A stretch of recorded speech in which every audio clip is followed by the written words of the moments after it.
Friends, आज हम लोग शुरू कर रहे हैं जीएसटी की पहली क्लास। पहली क्लास में सिर्फ बेसिक इंट्रोडक्शन होगा, बट इस बात को मैं मानकर चल रहा हूं कि आपको जीएसटी के बारे में कुछ भी नहीं पता, यानी आप जीएसटी के बारे में ज़ीरो हो, ऐसा मानकर मैं शुरू करूंगा। बेसिक इंट्रोडक्शन में हम देखेंगे कि जीएसटी के आने से पहले क्या स्ट्रक्चर था हमारे पास, जीएसटी कैसे आया। यहाँ हम आज की क्लास में टेक्निकल चीज़ों को नहीं उठाएंगे, ज़्यादा टेक्निकल चीज़ों को, जैसे कि constitutional amendment, constitution of India में क्या अमेंडमेंट आया, क्या अमेंडमेंट करना पड़ा, वो आने वाली क्लास में ग्रेजुअली कवर कर लिया जाएगा। ठीक है, तो आज हम क्या देख रहे हैं? आज देख रहे हैं जो जीएसटी हमारे देश में 1 जुलाई 2017 से लॉन्च हुआ। 1 जुलाई 2017 से जीएसटी आया। उसके पहले हमारे देश में टैक्स का स्ट्रक्चर कैसा था? टैक्स का स्ट्रक्चर कैसा था? हमारे देश में इनकम टैक्स था, सेल्स टैक्स, ये सब, तो स्ट्रक्चर कैसा था? इंडिया के टैक्सेशन का स्ट्रक्चर हम डिस्कस कर रहे हैं दोस्तों। इंडिया के टैक्सेशन का स्ट्रक्चर डायरेक्ट और इनडायरेक्ट में विभाजित है, बटा हुआ है, यानी डायरेक्ट टैक्स और इनडायरेक्ट टैक्स। यहां तक क्लियर है? डायरेक्ट टैक्स मतलब जिस टैक्स को डायरेक्टली जिस पर इंपोज किया जाए, यानी लेवी किया जाए, लगाया जाए, उसी को ये पेमेंट करना पड़ेगा। वो ये बर्डन किसी को शिफ्ट नहीं कर सकता, खुद ही भुगतना पड़ेगा।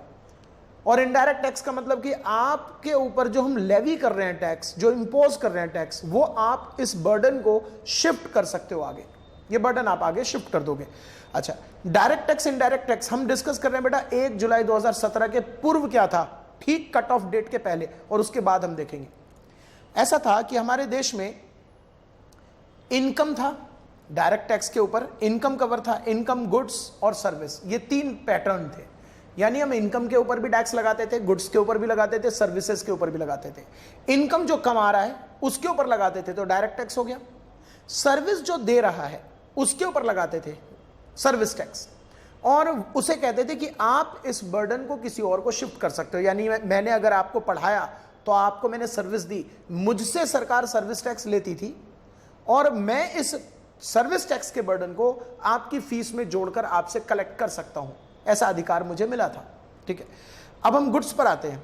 गुड्स, अगर हम इनकम के ऊपर क्या बताया था, पहले एक बार और बता दीजिए। इनकम के ऊपर मैंने बताया था, इनकम के ऊपर जो चार्ज होता है वो इनकम टैक्स, और सर्विस के ऊपर क्या बताया मैंने, सर्विस टैक्स। अब गुड्स पर आते हैं। गुड्स में अगर आपने गुड्स की मैन्युफैक्चरिंग की, you are the manufacturer of goods in India, अगर आपने गुड्स की मैन्युफैक्चरिंग की तो आप पे लगता था excise duty. Excise duty further ये इनडायरेक्ट टैक्स का पोर्शन है बेटा। यानी आप अगर मैन्युफैक्चरर हो, आपने ये गुड्स बनाया, आप पे एक्साइज ड्यूटी लग गई। जब आप इसे भविष्य में आगे किसी को बेचोगे, जब भी बेचोगे, तो आप उस वक्त इस एक्साइज ड्यूटी को जो सरकार ने आपसे लिया, आप उसमें सेल में ऐड करके आप उससे कलेक्ट कर सकते हो एक्साइज ड्यूटी। अगर आपने गुड्स को इंपोर्ट किया है, यानी बाहर से इंपोर्ट किया है, आउटसाइड इंडिया से, तो आपको इंपोर्ट ड्यूटी देना पड़ेगा। अगर आपने एक्सपोर्ट किया, आपको एक्सपोर्ट ड्यूटी देना पड़ेगा। इन्हीं दोनों को हम मर्ज करके पढ़ते हैं कस्टम ड्यूटी। इन दोनों को मर्ज करके क्या करते हैं बेटा, कस्टम ड्यूटी बोलते हैं। अब आते हैं सेल करने पर क्या होगा। गौर कीजिएगा, गुड्स को मैन्युफैक्चर किया, एक्साइज ड्यूटी देना पड़ेगा, बाहर से मंगवाए, इंपोर्ट ड्यूटी देना पड़ेगा, इंडिया से बाहर बेचा, एक्सपोर्ट ड्यूटी देना पड़ेगा। और अब हम आ रहे हैं कि अगर गुड्स का इंडिया में सेल किया तो क्या करना पड़ेगा। गुड्स का इंडिया में सेल किया, भाई साहब सेल किया तो सेल टैक्स देना पड़ेगा। एग्जैक्टली सर, वो वैट देना पड़ेगा ना, आप वैट की बात कर रहे हो ना शायद, वैल्यू एडेड टैक्स। रुकना जरा, वैल्यू एडेड टैक्स एक कंसेप्ट का नाम है। इत्तेफाक ये रहा कि वैल्यू एडेड टैक्स का कंसेप्ट जब सेल टैक्स में इंट्रोड्यूस किया गया तो वो इतने विवाद के अंतर्गत इंट्रोड्यूस हुआ कि सेल टैक्स का नाम ही उसने बदल दिया value added tax. Value added tax कोई टैक्स नहीं होता, बेसिकली कंसेप्ट होता है। इस कंसेप्ट को हमने 2000 बहुत झगड़े के बाद 2004-5 ऐसे झगड़े चलते रहे, और फिर हमने सेल टैक्स में इसको इंट्रोड्यूस किया। जब ये सेल टैक्स में इंट्रोड्यूस हो गया, सेल टैक्स में जब वैट इंट्रोड्यूस हो गया, तो इतने विवाद के अंतर्गत इंट्रोड्यूस हुआ कि सरकार ने इसका नाम ही वैल्यू एडेड टैक्स रख दिया, सेल टैक्स का। बट सेल टैक्स मतलब सेल के ऊपर टैक्स, और वैल्यू एडेड टैक्स मतलब एक कंसेप्ट जो सेल टैक्स में इंट्रोड्यूस किया गया। ओके, अच्छा, वैल्यू एडेड टैक्स इनमें भी होता है, सब में होता है। और जो जीएसटी अभी आप सुनोगे मुझसे, उसमें भी वैल्यू एडेड टैक्स है। वैल्यू एडेड टैक्स एक कंसेप्ट है जो वहां भी लगेगा। सेल के ऊपर लगता था बेटा सेल टैक्स। सेल टैक्स के दो हिस्से बांटे जाते थे पहले। अगर आपने किसी राज्य के अंतर्गत सेल किया, किसी भी राज्य के अंतर्गत सेल किया, यानी कि सेलर और बायर, गुड्स का मूवमेंट राज्य के अंदर रहा, राज्य के अंदर सेल हुआ, यानी दिल्ली से दिल्ली में ही सेल हुआ, यूपी से यूपी में ही सेल हुआ, लखनऊ से गाजियाबाद में सेल हुआ, दोनों उत्तर प्रदेश हैं राज्य। तो राज्य के अंदर का सेल, उसे हम कहते थे इंट्रा स्टेट सेल। और इंट्रा स्टेट सेल पर लगता था बेटा लोकल सेल टैक्स, जिसको हम कहते थे वैल्यू एडेड टैक्स, जो आपने सुना भी था, लोकल सेल टैक्स। करेक्ट। अब बात करें इंटर स्टेट, एक राज्य से सेल हुआ दूसरे राज्य में। मैं पंजाब से माल खरीदता हूं और मैं दिल्ली में हूं, तो पंजाब एक राज्य हुआ और दिल्ली अलग। तो पंजाब से दिल्ली को यह माल गया, यहां यह प्रश्न उठता था, इंटर स्टेट बोलते थे इसको, एक राज्य से दूसरे राज्य, इंटर स्टेट। यहां यह प्रश्न होता था, यह वैल्यू एडेड टैक्स की बात कर रहा हूं बेटा, it will be levied and collected by state government. अभी मैं गवर्नमेंट पर भी आऊंगा, कौन से टैक्सेस कौन सी सरकार लेती है उस पर भी आऊंगा। मैं बात कर रहा हूं इंटर स्टेट, जो एक राज्य से दूसरे राज्य हो रहा है। अब यहां दिक्कत यह आती थी कि एक राज्य से दूसरे राज्य अगर सेल हुआ, तो कौन राज्य अधिकार रखेगा इस सेल टैक्स को कलेक्ट करने का। झगड़े होते थे, हर राज्य अपने अपने हिसाब से चलता था, हर राज्य का अपना हिसाब होता था। तब जाकर सेंट्रल गवर्नमेंट ने इस झगड़े को खत्म किया 1956 में और कहा कि इस पर हम सेंट्रल सेल टैक्स लेवी करेंगे और उस राज्य को यह सेल टैक्स कलेक्ट करने का अधिकार होगा। कलेक्ट तो राज्य सरकार ही करेगी बेटा। उस राज्य को सेल टैक्स कलेक्ट करने का अधिकार होगा जिस राज्य से गुड्स का मूवमेंट स्टार्ट हुआ। गौर करना, जीएसटी आने पर यह बात बदल जाएगी। अभी जीएसटी इंट्रोड्यूस होगा, यह मामला चेंज हो जाएगा। तो फिलहाल की बात कर रहे हैं, वापस लेते हैं शुरू से। इनकम के ऊपर इनकम टैक्स, सर्विस के ऊपर सर्विस टैक्स, गुड्स के ऊपर अगर मैन्युफैक्चर किया तो एक्साइज ड्यूटी, अगर इंपोर्ट किया तो इंपोर्ट ड्यूटी, अगर एक्सपोर्ट किया तो एक्सपोर्ट ड्यूटी, अगर मैंने बेचा तो सेल टैक्स। सेल टैक्स के दो हिस्से, राज्य के अंदर बेचा तो लोकल सेल टैक्स, जिसको हम वैट कहते हैं। एक राज्य से दूसरे राज्य में बेचा तो इंटर स्टेट सेल, उस पर सेंट्रल सेल टैक्स। सेंट्रल इसलिए नाम पड़ा क्योंकि इसका कानून सेंट्रल गवर्नमेंट बनाती है ताकि कोई राज्य झगड़ा ना करे। लेकिन sale tax, central sale tax भी राज्य सरकार को ही मिलेगा। कौन सा राज्य लेगी इसे? जिस राज्य से गुड्स का मूवमेंट स्टार्ट हुआ। जैसे मान लीजिए मैं पंजाब और आप दिल्ली, मैंने आपसे माल खरीदा और अपने पंजाब में आपको एड्रेस प्रोवाइड कर दिया कि ये माल आप पंजाब भिजवा दीजिए। तो गुड्स का मूवमेंट स्टार्ट हुआ कहां से? दिल्ली से, और पहुंचा कहां? टर्मिनेट कहां हुआ मूवमेंट? पंजाब में। बट बताइए कौन सी सरकार सीएसटी लेगी, कौन सी राज्य सरकार सीएसटी लेगी? जहां से गुड्स का मूवमेंट स्टार्ट हुआ। कहां से स्टार्ट हुआ गुड्स का मूवमेंट? दिल्ली से। तो दिल्ली राज्य सरकार सीएसटी चार्ज करती थी। यह था हमारा पुराना पैटर्न। अब मुझे बताइए, पुराने पैटर्न में आपको अगर कुछ पता हो, थोड़ा सा गेस करेंगे, तो इनकम टैक्स सेंट्रल गवर्नमेंट लेती थी या स्टेट गवर्नमेंट? कुछ पता है? चलिए उससे पहले बताइए, सेंट्रल सेल्स टैक्स के बारे में क्या बताया आपको? लेवी कौन करेगा? कानून कौन बनाएगा? कानून बनाएगा कौन? सेंट्रल। और कलेक्ट कौन करेगा बताओ? जहां से गुड्स का मूवमेंट टर्मिनेट हुआ या स्टार्ट हुआ? जहां से गुड्स का मूवमेंट स्टार्ट हुआ। करेक्ट। इनकम टैक्स बताइए कौन सी सरकार कलेक्ट करती है? किस सरकार की रेवेन्यू है? सेंट्रल गवर्नमेंट की या स्टेट गवर्नमेंट की? बेटा इनकम टैक्स सेंट्रल गवर्नमेंट की रेवेन्यू है। सर्विस टैक्स सेंट्रल गवर्नमेंट की ही रेवेन्यू थी। एक्साइज बटा हुआ था बड़े और छोटे भाई दोनों में। बड़ा भाई यानी सेंट्रल, छोटा भाई यानी स्टेट, दोनों में बटा हुआ था। अच्छा सर, दोनों में बटा हुआ था यानी दोनों लेते थे? नहीं नहीं नहीं नहीं, नहीं। कुछ सामान पर राज्य सरकार एक्साइज ड्यूटी लेती थी, बाकी सभी सामानों पर सेंट्रल गवर्नमेंट लेती थी। कौन सा सामान सर? जैसे शराब है, अफीम है, चरस है, गांजा है, भांग है, जो भी नार्कोटिक्स आइटम है, टबैको को छोड़कर, टबैको सेंट्रल गवर्नमेंट लेती थी। तो बाकी ये सब state government excise duty charge करती थी। शराब के ऊपर है ना, ओपियम है ना, हेम्प, भांग बोलते हैं, इन सब पर स्टेट गवर्नमेंट कलेक्ट करती थी और सेंट्रल गवर्नमेंट बाकी प्रोडक्ट पे कलेक्ट करती थी एक्साइज।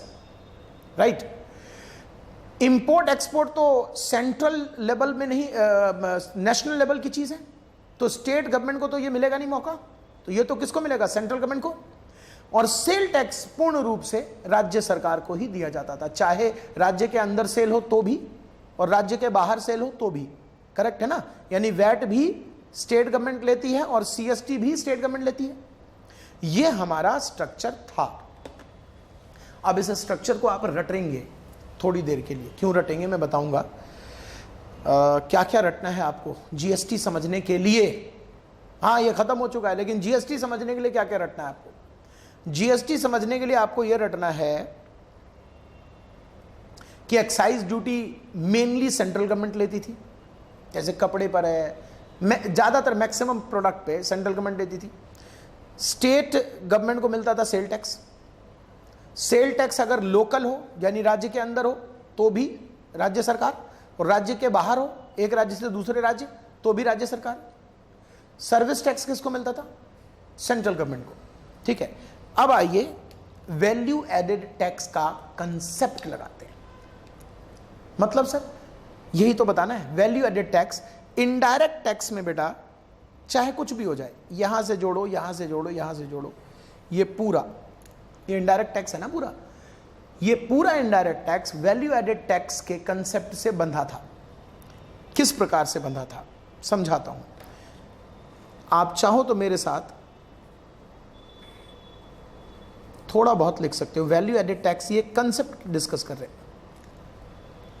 देखो है क्या, जैसे हम एग्जाम्पल के लिए सेल टैक्स ले लेते हैं, एक्साइज भी ले सकते हैं, कुछ भी ले सकते हैं।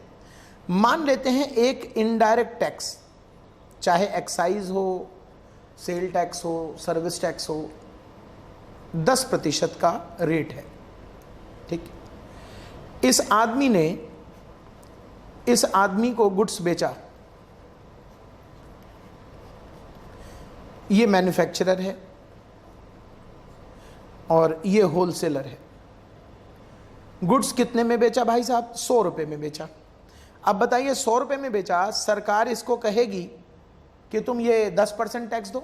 गवर्नमेंट तो इससे मांगेगी 10% टैक्स, और गवर्नमेंट कहेगी तुम आगे से ले सकते हो। तो ये अपना माल 110 में बेचेगा, यानी ये मिस्टर डब्ल्यू जो है 110 रुपए चार्ज कर देंगे, 110 रुपए पेमेंट करेंगे। अब सरकार क्या कहती थी डब्ल्यू से, वो सुनिए। डब्ल्यू से कहती थी कि तुम अपनी कॉस्ट 110 रुपए मत लो। डब्ल्यू कहता था क्यों जी, हमने तो 110 रुपए दिए हैं, हम अपनी कॉस्ट 110 क्यों ना ले। सरकार कहती थी कि ये जो 10 रुपए तुमने बियर किए, भाई गवर्नमेंट ने तो मिस्टर एम से चार्ज किया था, बट गवर्नमेंट ने अलाउ किया है कि आप आगे ले सकते हो, तो डब्ल्यू से ले लिया गया। बट प्रश्न यह है कि क्या डब्ल्यू कंज्यूमर है? कंज्यूमर्स, बायर तो है, डब्ल्यू ने ये गुड्स खरीदा, डब्ल्यू इज द बायर, लेकिन क्या डब्ल्यू कंज्यूमर है? नहीं। इनडायरेक्ट टैक्स का बेसिक फंडामेंटल कहता है कि ये इंपोज तो किया जा रहा है किसी भी व्यक्ति पर, बट अल्टीमेटली जो बियर बर्डन जो बियर करेगा वो कंज्यूमर करेगा। तो चूंकि W is not the consumer, इसलिए ये 10 रुपए इसके पॉकेट से तो गए हैं, बट सरकार इसको क्रेडिट दे देगी। सरकार कहती है डब्ल्यू से कि आपको नहीं समझ आया, कोई बात नहीं, आप इसकी कॉस्ट 100 रुपए लो, अपना मार्जिन, प्रॉफिट मार्जिन, अपना प्रॉफिट जोड़ो। उसने कहा 20 रुपए प्रॉफिट, 120 रुपए में बेचो, और फिर तुमसे भी हम लेंगे 10%।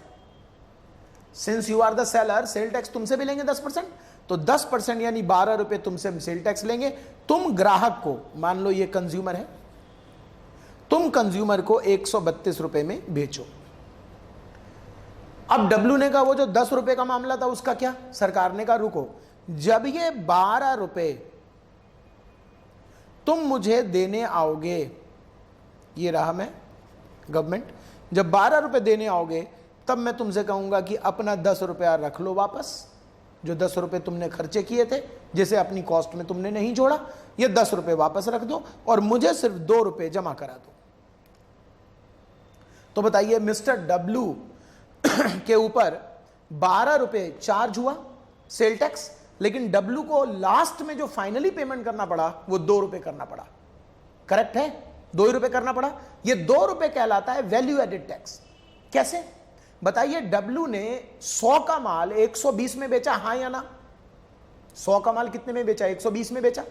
बताइए डब्लू ने कितने रुपए वैल्यू ऐड कर लिए? सर 100 का 120 में बेचा तो 20 रुपए ऐड कर लिए। उस 20 रुपए पर 10% आईडीटी का रेट लगाइए तो कितना आएगा? 2 रुपए आएगा। यही वो 2 रुपए है जो वो सरकार को पे करता है। तो 2 रुपए is the nothing but the value added. जितना वैल्यू डब्ल्यू ने ऐड किया उस पर टैक्स, वैल्यू एडेड टैक्स। और सरकार इसे किस प्रकार से बनाती थी? इसे कहती थी आउटपुट टैक्स, और इसको कहती थी, चूंकि डब्ल्यू ने ये पे किया है, इसे कहती थी इनपुट टैक्स। यानी शुरुआत से समझिए तो सरकार ने एम से चार्ज किया, बेचने पर सेल टैक्स 10 रुपया। एम ने 10 रुपया सरकार को जमा करा दिया। सरकार पे ऑलरेडी 10 रुपए पहुंच चुका होगा बेटा, ये एम ने दिया होगा 10 रुपए। उसके बाद 10 रुपए एम ने डब्ल्यू से चार्ज ले लिया, कवर कर लिया, रिकवर कर लिया। डब्ल्यू अपनी कॉस्ट नहीं मानता है 10 रुपए क्योंकि सरकार कहती है कि तू टेंशन मत ले, जब तू बेचेगा तब जब आउटपुट टैक्स आएगा उसमें से मैं ये 10 रुपए तेरा क्रेडिट दे दूंगा, माइनस कर दूंगा। तुझसे 12 रुपए नहीं लूंगा, 10 रुपए ही लूंगा। 10 रुपए लेस करने के बाद 2 रुपए ही चार्ज करूंगा। यह था पूरा कंसेप्ट वैल्यू एडेड टैक्स का। बड़ा प्यारा कंसेप्ट आपको लग रहा होगा, होना चाहिए। इनडायरेक्ट टैक्स का आधार, नींव यह है value added tax. Value added tax के बगैर इनडायरेक्ट टैक्स यूजलेस हो जाएगा। आपको एक और इंटरेस्टिंग चीज दिखाऊंगा। बताइए इस कंज्यूमर ने फाइनली कंज्यूमर ने 12 रुपए ही तो बियर किए इनडायरेक्ट टैक्स, और सरकार पर शुरू से अब तक कितने पैसे पहुंचे? पहले 10 और फिर 2, कितने? 12। हो गया ना मैच। बड़ा ही बेहतरीन कंसेप्ट है वैल्यू एडेड टैक्स का। सिर्फ वैल्यू जितना बढ़ाएंगे उस पर टैक्स चार्ज होता है, लेकिन ये धरे का धरा रह गया। वैल्यू एडेड टैक्स धरे का धरा रह गया। बड़े और छोटे भाई के बीच में झगड़े। कैसे? भाई साहब एक बात बताएं, याद रखना, बस एक बात याद रखना, मैं अगर कुछ भी खरीदता हूं, अगर उस पर टैक्स मेरे ऊपर चार्ज करता है कोई बेचने वाला अगर मेरे ऊपर टैक्स चार्ज करता है तो वो कहलाएगा इनपुट टैक्स।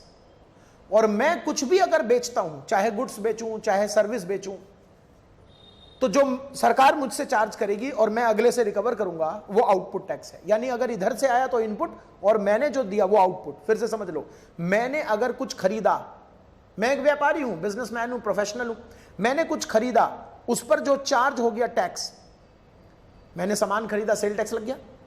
बेचने वाले ने सरकार को सेल टैक्स दिया और मुझसे चार्ज कर लिया, तो ये मेरा इनपुट कहलाएगा। और मैं जो भी दूंगा आगे, बेचूंगा, गुड्स बेचूंगा, सर्विस बेचूंगा, सरकार देख रही है, सरकार कहेगी ला टैक्स दे, तो मैं जो ग्राहक से वसूल कर सरकार को जमा कराऊंगा, ये मेरा आउटपुट टैक्स होगा। तो हमेशा सरकार का ये कहना था कि जब तू मेरे पास आए ये वाला टैक्स लेकर, तो तूने जो इनपुट दिया है वो माइनस कर ले, जो बच जाए वही मुझे देना। यही है वैल्यू एडेड टैक्स। लेकिन इसमें झगड़ा क्या हुआ वो सुनिए। मैंने गुड्स लिए, खरीदे, किससे? मैन्युफैक्चरर से। मैन्युफैक्चरर ने लगाया एक्साइज, क्योंकि वो बनाता है, जो भी बनाएगा उस पर एक्साइज लगेगा, वो मुझसे चार्ज करेगा। मैन्युफैक्चरर ने मुझ पर चार्ज कर लिया एक्साइज, और चूंकि वो सेलर भी है मुझसे सेल टैक्स भी ले लिया। यानी मेरे ऊपर 2 टैक्सेस लग गए, एक्साइज और सेल टैक्स दोनों। एक्साइज भी लग गया और सेल टैक्स भी लग गया। ठीक है, सुनते चलना। अब बताइए जो मैन्युफैक्चरर है, मुझसे जब उन्होंने वसूला है एक्साइज और सेल टैक्स, वो जाकर किसको देगा? एक्साइज देगा बड़े भैया को। शराब की बात नहीं कर रहे हम, मान लीजिए कपड़ा खरीदा, कोई रॉ मटेरियल खरीदा, तो वो एक्साइज तो मैक्सिमम चीजों पर सेंटर लेती है। तो बड़े भैया को एक्साइज जमा कराया, और सेल टैक्स किसे जमा कराया? छोटे भैया को। छोटे भैया को जमा कराया क्या? Sale tax. अब सुनिए, मेरा तो बेटा इनडायरेक्ट टैक्स 2 हो गया ना, मतलब मेरे लिए तो इनपुट टैक्स में एक्साइज भी है और सेल टैक्स भी है। अब मैं वही सामान जो रॉ मटेरियल था उससे ये फिनिश्ड प्रोडक्ट बनाता हूं, और अब मैं इसे बेच रहा हूं। सिंस मैंने जब बेचा, देखना, मैंने उसे बनाया और बेचा, मैंने उसे बनाया और बेचा, तो चूंकि मैंने बनाया तो मुझे एक्साइज देना पड़ेगा, और मैंने बेचा तो सेल टैक्स देना पड़ेगा मुझे भी। मैंने रॉ मटेरियल खरीदा था, जब मैं एक्साइज जमा कराऊंगा बड़े भैया को तो एक्साइज का क्रेडिट ले लूंगा, और छोटे भैया को जब सेल टैक्स जमा कराऊंगा तो सेल टैक्स का क्रेडिट ले लूंगा। बोलो समझ आया? नहीं? मैंने जो खरीदा मटेरियल, प्लास्टिक खरीदा, तो प्लास्टिक किसी ने मैन्युफैक्चर किया होगा, तो उसने मुझसे एक्साइज भी चार्ज किया और सेल टैक्स भी चार्ज किया। मैं जब आगे बेच रहा हूं तो मैं भी एक्साइज चार्ज कर रहा हूं और सेल टैक्स भी, क्योंकि मैं मैन्युफैक्चरर हूं। एक्साइज जब मैं सरकार को जमा कराऊंगा तो इनपुट टैक्स का क्रेडिट ले लूंगा जो भी मैंने टैक्स दिया है, और जो मैंने सेल टैक्स जमा कराना है मुझे, उससे भी इनपुट का क्रेडिट ले लूंगा। दिक्कत क्या है? अगर मैं मैन्युफैक्चरर नहीं हूं तब सोचिए, मैं सिर्फ सामान खरीदता हूं प्लास्टिक मैन्युफैक्चरर से और होलसेल में खरीदता हूं, रिटेल में बेचता हूं, तो अब जब मैं बेचूंगा तो मेरा आउटपुट होगा सेल टैक्स। ये सेल टैक्स मैं जब जमा कराने जाऊंगा किसको? छोटे भाई को। जब छोटे भाई को मैं सेल टैक्स जमा कराऊंगा तो मैं क्या कहूंगा उनसे कि मैं भाई साहब, मेरे पास ना इनपुट के 2 टैक्सेस हैं, एक एक्साइज और एक सेल टैक्स है। तो छोटा क्या कहेगा कि एक्साइज मेरे पास आया ही नहीं है, एक्साइज है सेंट्रल का, मेरे पास आया ही नहीं, मैं क्यों दूं क्रेडिट इस पर? तू तो सिर्फ सेल टैक्स का क्रेडिट ले, एक्साइज का क्रेडिट तुझे नहीं दूंगा। कंसेप्ट समझना, दिक्कत समझना। दिक्कत यह है कि जो मेरा इनपुट टैक्स है उसमें 2 पार्ट हैं, एक्साइज और सेल टैक्स। एक्साइज चला गया सेंट्रल को, सेंट्रल गवर्नमेंट को, और सेल टैक्स चला गया स्टेट गवर्नमेंट को। जब मेरा आउटपुट टैक्स बना तो वो एक ही बना, सेल टैक्स। तो अब सेल टैक्स जब मैं जमा कराऊंगा किसको? छोटे को। तो छोटा बड़े को जो टैक्सेस जमा हो गए हैं उसका क्रेडिट क्यों देगा? जब ऐसा होगा, मुझे क्रेडिट नहीं मिलेगा, तो मैं अपनी कॉस्ट में से जोड़ लूंगा। जब मैं कॉस्ट में टैक्स को जोड़ता हूं और उस पर दोबारा टैक्स लग जाता है तो उसे कहते हैं कैश कार्डिंग इफेक्ट। मेरे एक्साइज का, जो मैंने एक्साइज पे किया, जब मैंने मैन्युफैक्चरर से प्लास्टिक खरीदा था, मैंने एक्साइज पे किया, उस एक्साइज का मुझे क्रेडिट नहीं मिला ना। क्यों नहीं मिला? क्योंकि मेरा आउटपुट एक्साइज नहीं था, आउटपुट सेल टैक्स था। सेल टैक्स छोटे भाई के पॉकेट में जाता है, एक्साइज बड़े भाई के पॉकेट में जाता है, इसलिए ये आपस में क्रेडिट नहीं मिल पाया। जब मुझे क्रेडिट नहीं दोगे तो मैं अपनी कॉस्ट में जोड़कर दिखाऊंगा, मैं अपनी कॉस्ट ज्यादा मानूंगा। कॉस्ट ज्यादा मानूंगा तो जब पूरे पर चार्ज करूंगा सेल टैक्स जो मैं आगे दे रहा हूं, तो उस टैक्स पर, एक्साइज पर भी सेल टैक्स लग गया, यानी ये बन गया टैक्स पर टैक्स। इसे कहते हैं कैश कार्डिंग इफेक्ट। जब टैक्स के ऊपर टैक्स चार्ज हो जाता है तो कैश कार्डिंग इफेक्ट कहते हैं। जैसे एग्जांपल यहां लो, मान लो कि ये एक्साइज था, ये 10 रुपए एक्साइज था, तो बेटा ये एक्साइज तो सेंट्रल गवर्नमेंट को जाएगा,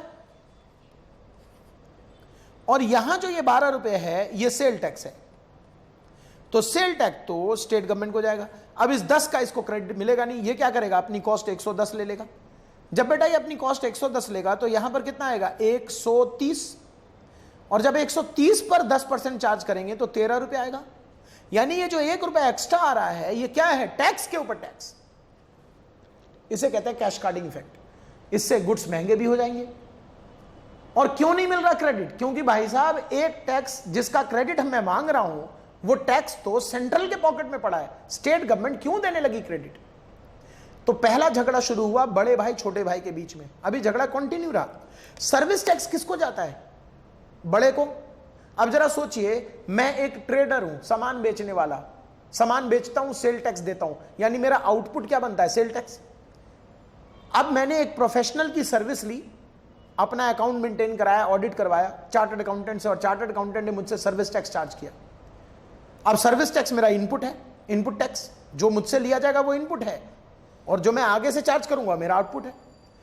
अब मैंने जैसे ही किसी चार्टर्ड ने मुझसे सर्विस टैक्स चार्ज किया तो मैंने सर्विस टैक्स तो दे दिया, लेकिन सर्विस टैक्स कहां चला गया? सेंट्रल गवर्नमेंट को। अब मेरा जो आउटपुट बनेगा सेल टैक्स, दोनों इनडायरेक्ट टैक्स हैं। इनडायरेक्ट टैक्स में वैल्यू एडेड होना चाहिए, वैल्यू एडेड टैक्स का कंसेप्ट होना चाहिए, लेकिन जो मेरा आउटपुट टैक्स है वो क्या है? Sale tax. अब जब मैं सेल टैक्स स्टेट गवर्नमेंट को जमा कराने जाऊंगा और मैं कहूंगा भाई साहब वो जो सर्विस टैक्स है उसका क्रेडिट दे दो, वो कहेगा अच्छा हमारे पास तो आया नहीं। तो सर्विस टैक्स का क्रेडिट सेल टैक्स से नहीं मिलता था क्योंकि अलग अलग भाइयों के हाथ में गया। एक्साइज का क्रेडिट सेल टैक्स से नहीं मिलता था, दिक्कत बनी रही। और भी दिक्कत सुनिए, हद तो तब हुआ जब सेल टैक्स का क्रेडिट सेल टैक्स से नहीं मिला। सॉरी, ये कैसे हो गया बताता हूं। हुआ ये कि मैं एक सेलर हूं, बेचता हूं सामान, खरीदता हूं बेचता हूं। अब जब मैं सामान खरीद के बेचूंगा तो मेरा इनपुट भी बनेगा सेल टैक्स, आउटपुट बनेगा सेल टैक्स, दोनों स्टेट को जाएगा, आसानी से क्रेडिट मिल जाएगा। ठीक है, यहां भी क्या झगड़ा हुआ, मैंने पंजाब से माल खरीदा, मैंने माल पंजाब से खरीदा। अब जब मैंने पंजाब से माल खरीदा तो कौन सा टैक्स लगा होगा? सेल टैक्स ही लगा होगा। कौन सा? दूसरे राज्य से। मैं दिल्ली में हूं तो पंजाब से दिल्ली इंटरस्टेट सीएसटी। थोड़ी देर पहले क्या पढ़ा था, याद रखना है आपको, गुड्स का मूवमेंट जहां से शुरू होगा वो राज्य कलेक्ट करेगी। तो गुड्स का मूवमेंट कहां से शुरू हो रहा है? पंजाब से। मैं दिल्ली में रहता हूं, पंजाब से माल खरीदा तो सीएसटी लगा, है तो ये भी सेल टैक्स। लेकिन ये सेल टैक्स किसको गया? पंजाब से दिल्ली माल गया है, पंजाब से शुरू हुआ है माल का मूवमेंट, गुड्स का मूवमेंट, पंजाब राज्य को, पंजाब सरकार को। बस यही गड़बड़ हो गई। अब मैं जब सामान बेच रहा हूं दिल्ली में तो यहां सेल टैक्स लग रहा है। अब ये मेरा आउट है, ये आउट सेल टैक्स मैं जब दिल्ली सरकार को जमा कराने जा रहा हूं और मैं कहता हूं भाई साहब मेरा जो सेल टैक्स है उसका क्रेडिट दे दो, वो कहेगी अच्छा मुझे पहुंचा है, पंजाब सरकार को गया है, मैं दिल्ली सरकार हूं, मैं नहीं दे रहा क्रेडिट। पैसा कमाए वो और क्रेडिट मैं दूं? दिमाग खराब है, नहीं दूंगा। तो जब सेल टैक्स से सेल टैक्स को क्रेडिट मिलना बंद हो गया तो और मुसीबत आ गई। तो क्रेडिट आपस में जो ये शिफ्टिंग नहीं हो रही थी, इसके झगड़े के लिए सरकार ने टैक्स रिफॉर्म कमेटी बनाई, उनसे रिकमेंडेशन मांगा, बताओ क्या करें। उन्होंने रेकमेंड किया कि आप ये जो गुड्स के ऊपर बहुत सारे टैक्सेस लगाते हो, एक्साइज लगाते हो, सेल टैक्स लगाते हो, और सर्विस के ऊपर जो सर्विस टैक्स लगाते हो, इन सबको मिलाकर एक जीएसटी बना दो। जीएसटी बनाओ, वन नेशन वन टैक्स, और हर किसी को एक दूसरे का क्रेडिट देते रहो। भाई जीएसटी सेंट्रल गवर्नमेंट चार्ज करे, सेंट्रल कलेक्ट करे, आपस में क्रेडिट दे दे और ये बांट दे, राज्य को भी बांट दे। झगड़ा क्यों शुरू हुआ होगा? राज्य ने कहा भाई साहब अगर जीएसटी आएगा तो सारे टैक्सेस गायब हो जाएंगे। कौन कौन से? इनकम टैक्स थोड़ी गायब होगा, इनडायरेक्ट टैक्स की बात हो रही है, इनडायरेक्ट टैक्स गायब हो जाएगा। तो इनडायरेक्ट टैक्स गायब हो जाएगा तो इसमें तो हमारी भी रेवेन्यू है, कलेक्ट तुम करोगे, रेवेन्यू हमारी खराब हो जाएगी। नहीं नहीं तुम्हें हम देंगे, नहीं तुमसे हम क्यों मांगे, भिखारी समझाए। जीएसटी ऐसा बनाओ कि हम भी लगा सके तुम भी लगाओ। तो ड्यूअल कंसेप्ट मॉडल आया जीएसटी में, जिसको आप कहते हो सीजीएसटी, एसजीएसटी, और एक और बना था आईजीएसटी, जो वो भी डिस्कस करूंगा। तो जीएसटी में क्या बेसिकली कंसेप्ट रहा कि सेंट्रल और स्टेट दोनों चार्ज करेंगे और दोनों ही क्रेडिट देंगे। मतलब एक सामान होता क्या था, मैन्युफैक्चरर जिसने इसे बनाया वो एक्साइज चार्ज करता था, क्योंकि मैन्युफैक्चरर ही एक्साइज चार्ज कर सकता है। मैंने इसे खरीदा मैन्युफैक्चरर से और मैं आगे बेच रहा हूं, I am since only seller, मैं सेल टैक्स चार्ज करूंगा। अब ये सेल टैक्स और एक्साइज आपस में मैच ही नहीं होते थे। सरकार ने क्या कर दिया, कहा कि चाहे मैन्युफैक्चरर हो या ट्रेडर हो, सब पे एक ही कहानी लगनी है, जीएसटी। तो चूंकि जीएसटी जीएसटी ही रहेगा तो आपस में सेट ऑफ हो जाएगा। तो सरकार का मेन ऑब्जेक्ट था कैश कार्डिंग इफेक्ट को नलीफाई करना और गुड्स को बाजार में सस्ता लाना। वैसे बहुत सारे एडवांटेज भी पढ़ने हैं। वन नेशन सुना होगा आपने, one nation one tax one market. बताइए जब पुराना लॉ था तो मैं दूसरे राज्यों से माल खरीदने से थोड़ा सा घबराता था। क्यों भाई, दूसरे राज्य से माल खरीदूंगा तो सेंट्रल सेल टैक्स लग जाएगा और सेंट्रल सेल टैक्स उस राज्य की सरकार को चला जाएगा, उसका क्रेडिट मुझे मिलेगा नहीं। अब जब सब जगह जीएसटी ही चलने लगा, जीएसटी के भी टुकड़े हुए, जब राज्य के अंदर बेचा गया तो सीजीएसटी और एसजीएसटी, एक राज्य से दूसरे राज्य बेचा गया तो आईजीएसटी, बट क्रेडिट मिलना शुरू है, क्रेडिट मिलेगा। आईजीएसटी हो, सीजीएसटी हो, एसजीएसटी हो, आपस में क्रेडिट हम देंगे। तो जब क्रेडिट मिलने लगा तो मैं फिर किसी भी राज्य से खरीदूं कोई फर्क नहीं पड़ता, यानी कि मार्केट कॉमन हो गया। चाहे मैं दिल्ली से लोकल खरीदूं तो भी फर्क नहीं पड़ेगा, दूसरे राज्य से खरीदूं तो भी फर्क नहीं पड़ेगा। तो ये जो आपने सुना था statement, one nation one tax one market, इसका असली मकसद ये था। अब जरा बताइए, यहां पर जो आपको मैं दिखा रहा हूं ये पुराने स्ट्रक्चर है। अब आप सोचिए जीएसटी के आने से डायरेक्ट टैक्स इफेक्टेड होगा या इनडायरेक्ट टैक्स? आप जरा सोचिए, जीएसटी के आने से डायरेक्ट टैक्स प्रभावित होगा या इनडायरेक्ट टैक्स? इनडायरेक्ट टैक्स ना। अच्छा, इनडायरेक्ट टैक्स में क्या क्या प्रभावित होगा? एक्साइज होगा कि नहीं? मतलब प्रभावित मतलब कि खत्म हो जाना, अब खत्म हो जाएगा। तो एक्साइज खत्म हो गया, पहले एक्साइज के जगह पर क्या लग गया, जीएसटी। उसके बाद बताइए सेल टैक्स, ये जो सेल टैक्स है बेटा, सेल टैक्स में मैंने तीनों क्यों उठाया, क्योंकि सेल टैक्स चाहे लोकल हो या इंटर स्टेट हो, है तो सेल टैक्स ही, जाएगा तो राज्य सरकार को ही, ये भी गया, तो सेल टैक्स भी खत्म हो गया। उसके बाद बताइए सर्विस टैक्स भी खत्म हो जाएगा, सर्विस टैक्स भी खत्म हो गया। ये सब टैक्सेस एबॉलिश हो गए, खत्म हो गए, इसके जगह पर जीएसटी है। सर ये कस्टम, कस्टम को सरकार नहीं छोड़ेगी, क्यों सर, कस्टम नेशनल लेवल की चीज है। जब जीएसटी बनेगा लॉ, आप देखेंगे आने वाली क्लासेस में, जब जीएसटी लॉ बनेगा तो सिर्फ सेंट्रल गवर्नमेंट लॉ नहीं बनाएगी, स्टेट गवर्नमेंट भी बनाएगी, क्योंकि खुराक उसके भी खत्म हुए हैं। जीएसटी पर दोनों भाइयों का अधिकार है, तो जीएसटी दोनों भाई मिलकर नियम बनाएंगे, दोनों भाई मिलकर लेवी करेंगे, दोनों भाई मिलकर कलेक्ट करेंगे। बस इतना होगा कि भाइयों में अब संधि हो गई है, आपस में एडजस्टमेंट अलाउ हो जाएगा, कैस्काडिंग इफेक्ट नलीफाई हो जाएगा। जो मार्केट का झगड़ा था, एक राज्य से खरीदें कि सिमिलर राज्य से खरीदें, वो खत्म हो जाएगा। लोगों के जो कंप्लायंसेस है, वैसे तो शुरुआत में लोग कह रहे हैं कंप्लायंसेस बहुत बढ़ गए, सच कह रहे हैं, कंप्लायंसेस वाकई में बढ़ गए। एक महीने में 3 रिटर्न, पूरे साल में 36 रिटर्न और एक ओवरऑल रिटर्न 37 रिटर्न, तो कंप्लायंसेस वाकई में बढ़ गए। लेकिन ये कंप्लायंसेस इनिशियल स्टेज पे आपको बढ़ा हुआ दिखता है, धीरे धीरे जब आप इसकी आदत हो जाएगी तो पहले के मुकाबले आप ओवरऑल देखेंगे तो आपको ये आसान लगेगा, कंप्लायंसेस भी आसान है, मुश्किल नहीं है। तो जीएसटी ने कौन कौन से टैक्सेस को एबॉलिश करवा दिया और उसके जगह पर ये आ गया, क्या क्या, एक्साइज, सेल टैक्स और सर्विस टैक्स। कस्टम छोड़ दिया, कस्टम सेंट्रल गवर्नमेंट अभी भी कलेक्ट करती है, वैसे सच तो कुछ और भी है, आने वाले क्लासेस में देखोगे तुम कि एक्साइज में भी सरकार ने, सेंट्रल ने थोड़ा सा पोर्शन अपने लिए रख लिया है, कुछ गुड्स पर एक्साइज अब भी लगेगा अलॉन्ग विद जीएसटी। यस, महंगा करना है ना सिगरेट वगैरह, और कुछ गुड्स पर स्टेट गवर्नमेंट ने एक्साइज अभी भी बचा लिया है, जैसे शराब। तो कुछ गुड्स पर अभी भी एक्साइज लेवी होता है, यानी एक्साइज जिंदा है, मरा नहीं है, कुछ गुड्स के लिए एक्साइज जिंदा है। हाँ, अब बात है कोर्स आप क्या कर रहे हो, उस कोर्स पर निर्भर है कि आप किस एक्सटेंड तक पढ़ोगे, है ना। तो फिलहाल हम क्या डिस्कस करने जा रहे हैं कि जीएसटी ने कौन कौन से टैक्सेस को अपने अंदर संभाल लिया, उसमें एक्साइज है, ओवरऑल लेकर चले, एक्साइज है, सर्विस टैक्स है, सेल टैक्स है, कस्टम रहने दिया एज इट इज, यानी कस्टम आज भी जिंदा है। अब बताइए हमारे पास मोटे मोटे तौर पे जो टैक्सेस का स्ट्रक्चर है, उसमें अभी इनकम टैक्स है, जो पहले था वो अब है as it is. Custom tax जो पहले था वो अब है एज इट इज, थोड़े बहुत परिवर्तन के साथ। कैसा परिवर्तन सर, कस्टम में कुछ एक्साइज का पोर्शन यूज होता था, कुछ सेल टैक्स का पोर्शन यूज होता था, जिसको हम सीवीडी कहते थे, काउंटर वेलिंग ड्यूटी। तो उस जगह पर थोड़ा सा करेक्शन करना पड़ेगा ना अब, कि ये जीएसटी बन गया, क्योंकि एक्साइज खत्म हो गया, जीएसटी बना, तो जीएसटी डालना पड़ेगा वहां पर, तो थोड़ा सा करेक्शन की जरूरत है कस्टम में, बाकी सब ठीक है। ओके, तो ये सब ये सेल टैक्स भी क्या करेगा, सब गायब हो गया, बस ये बच गया, करेक्ट है।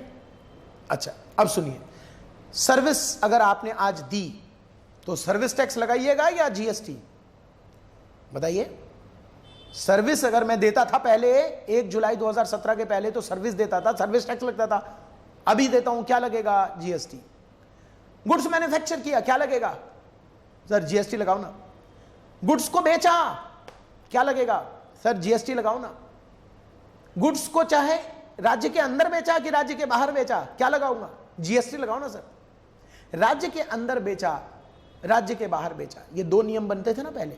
अब तो सरकार ने गुड्स और सर्विस को एक साथ कर दिया, तो अब सिर्फ ये बात नहीं होगी कि गुड्स, पहले क्या था कि बेटा गुड्स जो है अगर आपने इंट्रा बेचा यानी राज्य के अंदर बेचा और राज्य के बाहर बेचा तो दो अलग अलग, एक वैट था, एक सेंट्रल टैक्स था।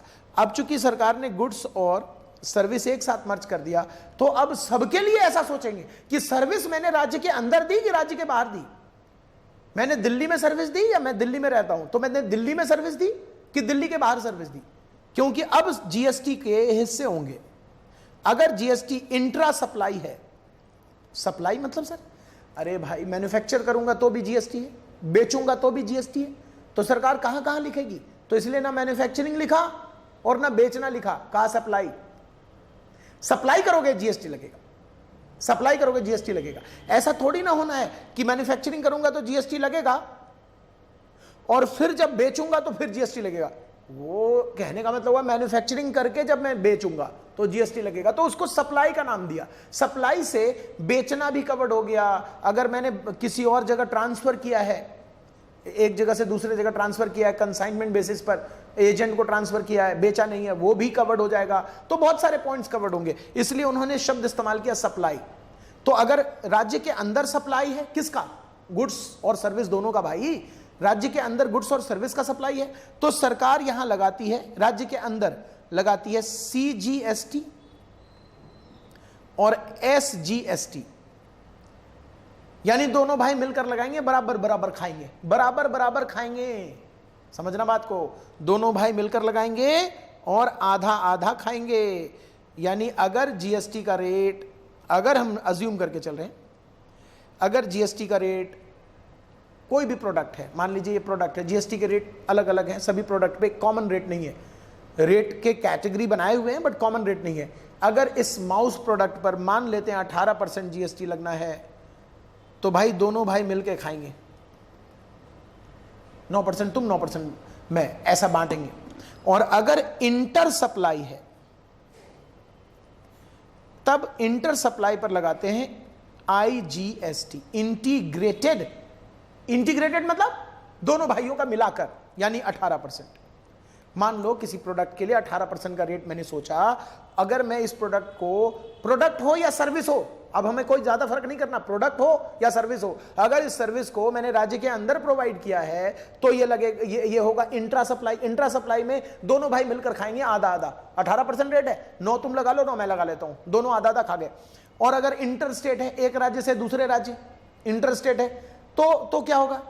तो सर इंटीग्रेटेड जीएसटी होगा। मतलब क्या हुआ? 18% होगा। सर ये खाएगा कौन? ये बात है ना, ये खाएगा कौन? सरकार ने कहा देखिए हम भाई अब मिल गए हैं, अब हमारे झगड़े का आप फायदा नहीं उठाएं।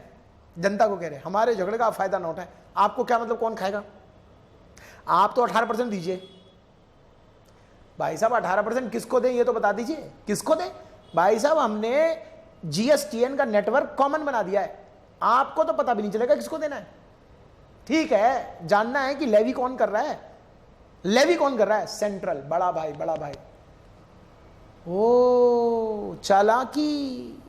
अगर राज्य के अंदर सप्लाई है तो छोटा भाई बड़ा भाई मिलके आधा आधा खाएंगे, और राज्य के बाहर सप्लाई हुआ तो बड़ा भैया खा जाएगा। अरे झगड़ा कराने की कोशिश मत करो, बड़ा भैया लेवी करेगा, कानून बनाएगा। ये खाएगा कौन? बताता हूं। इसमें भी आधा मैं खाऊंगा और ये पर्दे के पीछे रहेगा।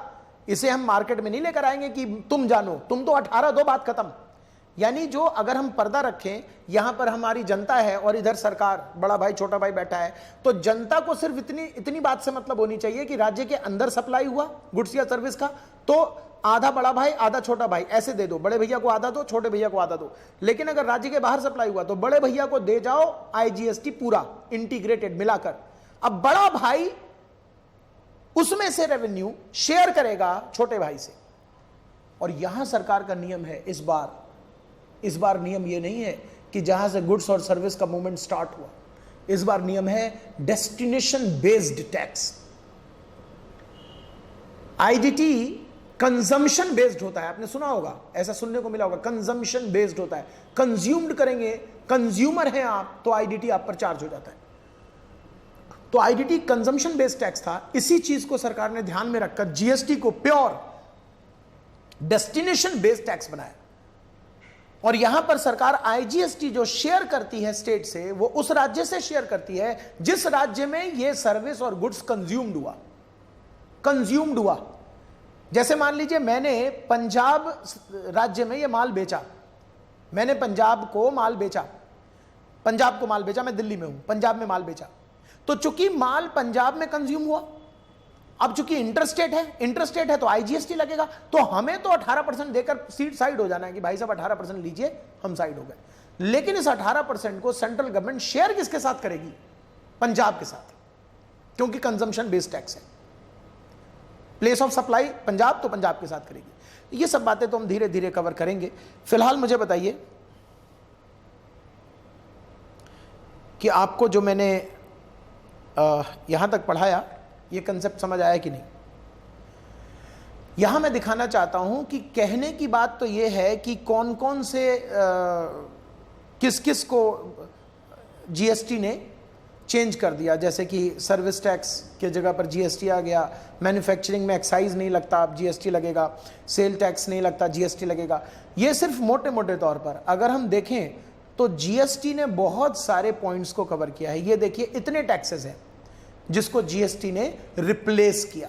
तो जीएसटी ने एक्साइज को रिप्लेस किया, सर्विस टैक्स रिप्लेस किया, परचेस टैक्स हुआ करता था, वैट तो आप समझ ही गए हो, वैट तो आप समझ ही गए हो, सीएसटी भी आप समझ ही रहे थे, है ना।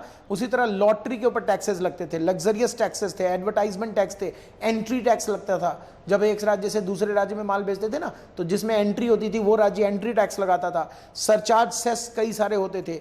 यहां पर लगाया जाता था एसएडी लगाया जाता था कस्टम के ऊपर, कस्टम में एडिशनल ड्यूटी ऑफ एक्साइज लगाया जाता था। तो ये बहुत सारे टैक्सेस थे जिसको रिप्लेस कर दिया जीएसटी से। मतलब हुआ कि इनके जगह पर अब जीएसटी लगेगा। बहुत सारे टैक्सेस है, ठीक है बेटा। अच्छा बताओ आज की डेट में अब हम क्या कहेंगे, इनकम टैक्स किसके पास है? सेंट्रल के पास। कस्टम ड्यूटी किनके पास है? सेंट्रल के पास। जीएसटी किनके पास है? सेंट्रल के पास भी और स्टेट के पास भी, दोनों के पास है। बताया ना अभी, इंटरस्टेट हुआ तो आईजीएसटी शेयर विद स्टेट, और अगर इंट्रा हुआ तो सीजीएसटी एसजीएसटी दोनों लगेगा। यानी चाहे इंटर हो तब भी दोनों भाई मिलके खाएंगे, और चाहे इंट्रा हो तो भी दोनों भाई मिलके खाएंगे। अगर इंट्रा सप्लाई है तो खुल के आप आधा आधा दोनों भाइयों के पॉकेट में डाल देंगे, आप डाल देंगे, आप, you are the SSC taxpayer. और अगर इंटर स्टेट सप्लाई हुआ तो आप बड़े भैया को पकड़ा दीजिए आईजीएसटी, फिर बड़ा भाई अंदर के मामले हैं, बड़ा भाई अपने भाई से शेयर करेगा। किस छोटे भाई से शेयर करेगा ये उनका अपना मामला है, निजी मामला है। वैसे निजी मामला भी इतना भी निजी नहीं है, लॉ में लिखा हुआ है, सब कुछ बना हुआ है। और इसके अलावा चूंकि सरकार के बहुत सारे, राज्य सरकार के बहुत सारे टैक्सेस एबॉलिश हो गए जीएसटी के आने से, तो काफी नुकसान हुआ राज्य सरकार का। तो इस राज्य सरकार के नुकसान के भरपाया के लिए, नुकसान की क्षतिपूर्ति के लिए सेंट्रल गवर्नमेंट ने एक एक्ट बनाया है, कंपनसेशन एक्ट। और उस कंपनसेशन एक्ट के जरिए आने वाले 5 वर्षों तक राज्य की मदद वो करेंगे। इसके रूल्स बनेंगे अलग से। तो हमें क्या क्या पढ़ना है, टैक्सेस जो जीएसटी में पढ़ना है उसमें हमें सेंट्रल जीएसटी एक्ट पढ़ना है। जब आप सेंट्रल पढ़ेंगे तो स्टेट वाला वो कॉपी पेस्ट होता है, यानी स्टेट जितने भी हैं, जितने भी राज्य हैं, सब ने अपना अपना स्टेट वाला एक्ट बनाया है, एसजीएसटी एक्ट। जितने भी स्टेट हैं एसजीएसटी एक्ट बन गया। और सेंट्रल ने एक बनाया सेंट्रल जीएसटी। उसके बाद इंटीग्रेटेड जीएसटी भी बना।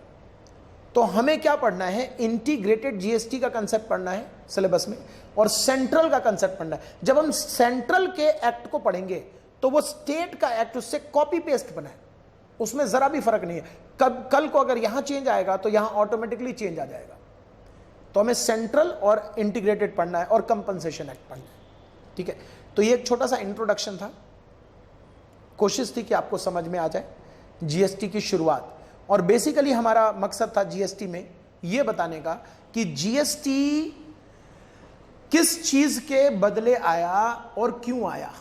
मकसद था कैस्केडिंग इफेक्ट खत्म करना।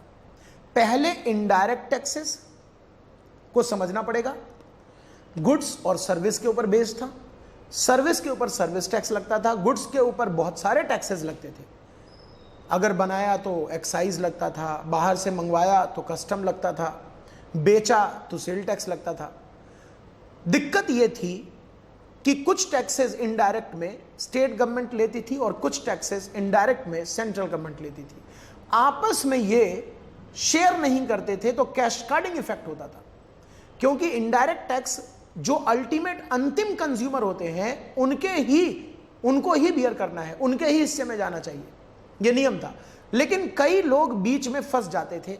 उदाहरण के तौर पर मैं शुरुआत वाली चीज फिर से बता रहा हूं ताकि आप एक रिकॉलिंग कर लें। उदाहरण के तौर पर अगर मैं ट्रेडर हूं, गुड्स खरीद कर बेचता हूं, तो जब मैं खरीदूंगा तो मेरे ऊपर जो बेचने वाला टैक्स चार्ज करेगा, अगर वो बेचने वाला मैन्युफैक्चरर है तो वो मुझ पर एक्साइज भी चार्ज करेगा, मुझ पर सेल टैक्स भी चार्ज करेगा। यानी मैंने एक्साइज और सेल टैक्स यहां उठाए हैं इस कंधे पर।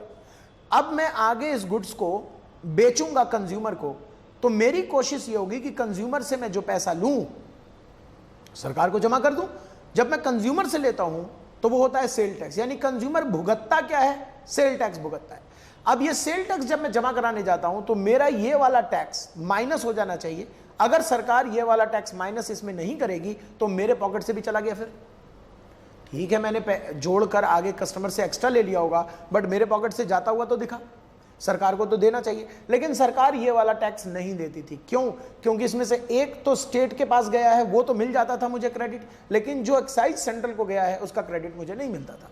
यानी एक्साइज का सेल टैक्स से क्रेडिट नहीं मिलता था, सेल टैक्स का एक्साइज से क्रेडिट नहीं मिलता था, सर्विस टैक्स का सेल टैक्स से क्रेडिट नहीं मिलता था, सर्विस टैक्स का एक्साइज से क्रेडिट मिल जाता था, क्योंकि सर्विस टैक्स एक्साइज दोनों सेंट्रल के पास है। वैट और सीएसटी में क्या होता था, सीएसटी का क्रेडिट नहीं मिलता था वैट से। सीएसटी का क्यों नहीं मिलता था? क्योंकि दूसरा राज्य ले चुका है, मैं क्यों दूंगा क्रेडिट। इन झगड़ों के वजह से हमारे पास टैक्स पर टैक्स लग जाते थे, जिसको हम कहते थे कैश कार्डिंग इफेक्ट। इस कैश कार्डिंग इफेक्ट को नलीफाई करने का एकमात्र तरीका था पूरे देश में एक टैक्स लगाया जाए और आपस में क्रेडिट इजीली अवेलेबल कराया जाए, वो था जीएसटी। ठीक है, तो ये था एक बेसिक इंट्रोडक्शन जीएसटी का, और ग्रेजुअली हम जीएसटी के छोटे छोटे पार्ट्स को लेकर पूरा जीएसटी कवर करेंगे। उम्मीद है समझ आया होगा। एक बार आप इसको दोबारा से देखेंगे तो और अच्छे से समझ आ जाएगा, स्लो करके आराम से देखेंगे तो समझ आ जाएगा। इंट्रोडक्शन अगर आपने अच्छे से समझा तभी आगे चीजें आपको इजी समझ आएंगी।